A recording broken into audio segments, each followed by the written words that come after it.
எல்லாருக்கும் வணக்கம். பேர் டாக்டர் எஸ் பிரியதர்ஷினி. நான் வந்து இன்றைக்கி பேச போகிற டாபிக் வந்து ஹெட்டேக் பற்றி பேச போகிறேன். ஆக்சுவலாக ஹெட்டேக் வந்து 2 டைப்ஸாக இருக்குது. ஒன்று வந்து ப்ரைமரி ஹெட்டேக், இன்னொன்று வந்து செகண்டரி ஹெட்டேக். ப்ரைமரி ஹெட்டேக்னால் நார்மலாக இந்த மாதிரி வருது. டென்ஷன் ஹெட்டேக்குன்னு சொல்லுவாங்க, மைக்ரேன் சொல்லுவாங்க, கிளஸ்டர் ஹெட்டேக்குன்னு சொல்லுவாங்க. இதே செகண்டரி ஹெட்டேக்னால் ஏதாவது ஒரு டிசீஸ்னால வரதோ இல்லை ஏதாவது ஒரு ஆர்கன் அஃபெக்ட் ஆகி வரதோ அதுதான் வந்து செகண்டரி ஹெட்டேக் அப்படின்னு சொல்லிட்டு சொல்லுவாங்க. இப்போ வந்து ப்ரைமரி ஹெட்டேக்கில் மைக்ரேன் பற்றி நம்ம பார்க்க போகிறோம்.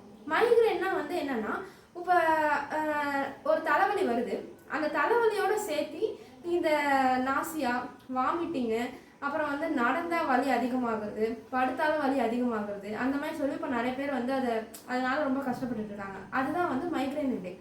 இதே வந்து டென்ஷன் ஹெட்டேக்னா நார்மலாக நிறைய பேருக்கு வருது.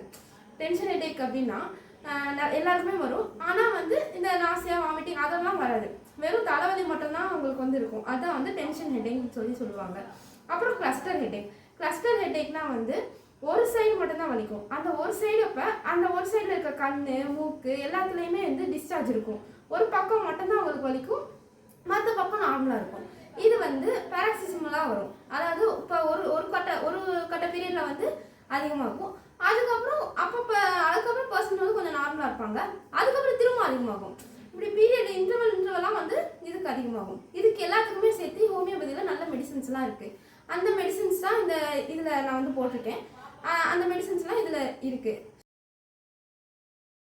ஸோ இதை வந்து நீங்கள் இந்த மெடிசன்ஸை வந்து டாக்டர்கிட்ட கேட்டு அவங்களுடைய கன்சல்டேஷன் வாங்கி அதோட பொட்டன்சி பார்த்து எடுத்துக்கிட்டிங்கன்னா எல்லாருக்கும் வந்து நார்மலாக இருக்கும். இதுக்கு வந்து ஹோமியோபதியில் நல்ல ஒரு ட்ரீட்மெண்ட் இருக்குது. Okay, thank you.